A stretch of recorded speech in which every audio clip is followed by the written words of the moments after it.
সরকারি থেকে উপদেষ্টা নাহিদ এবং আসিফ নতুন রাজনৈতিক দল করতে যাচ্ছে কিনা এ নিয়ে চলছে গুঞ্জন।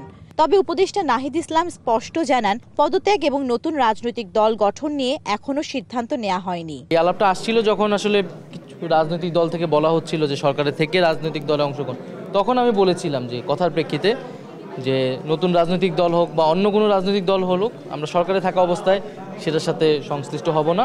বৃহস্পতিবার বিকেলে তথ্য ভবনে আয়োজিত এক অনুষ্ঠান শেষে এমন বক্তব্য দেন তিনি। জানান, জুলাই ঘোষণাপত্র নিয়ে সরকার প্রস্তুত থাকলেও বিএনপি সময় নিচ্ছে। ছাত্রদের জায়গা থেকে এটা প্রথমে এককভাবেই ঘোষণার সিদ্ধান্ত ছিল। যখন রাজনৈতিক দলগুলো এটার অংশীদারিত্ব হতে চেয়েছে, তখন সরকার নিজে একটা উদ্যোগ নিয়েছে জাতীয় ঐক্য রক্ষার স্বার্থে।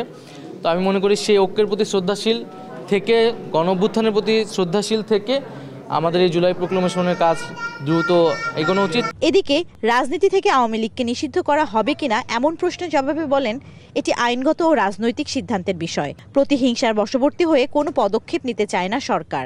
আওয়ামী লীগ 15 বছর যে ফ্যাসিজম করেছে, জুলাই যে ধরনের গণহত্যা সংঘটিত হয়েছে, তারপরে আওয়ামী লীগের রাজনীতি করার আসলে অধিকার নাই। আওয়ামী লীগ নামে, আওয়ামী লীগ ব্যানারে আসলে রাজনীতি করার সুযোগ বাংলাদেশে থাকা উচিত না। আমরা রিকনসিলিয়েশনও চাই, আমরা জাস্টিসও চাই।